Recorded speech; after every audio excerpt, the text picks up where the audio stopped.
Përshëndetje, sot do të përgatisim një ëmbëlsirë të thjeshtë shtëpie me vetëm 3 përbërës. Na duhet kosi trash, kosi tradita, i cili nëse të tundet pak bëhet kremoz. Na duhet gjalpi biskotave Lotus, edhe më tej do t'i trazojmë të dyja së bashku. Dhe përbërësi i tretë është biskota.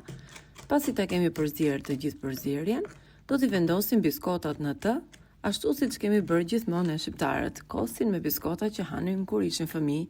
Kjo është një ëmbëlsirë shtëpie kur nuk keni ç'ta hani, shumë e thjeshtë dhe brenda një ore mund ta konsumoni gati.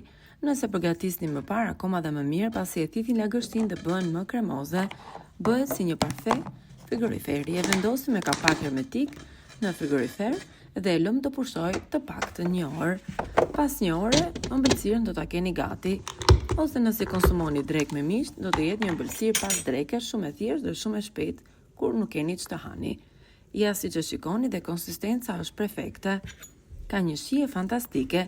Provojeni dhe na shkruani si ju duket kjo ide, një ëmbëlsirë shtëpie me pak përbërës, 2 ose 3. Edhe gati për t'u ngrënë.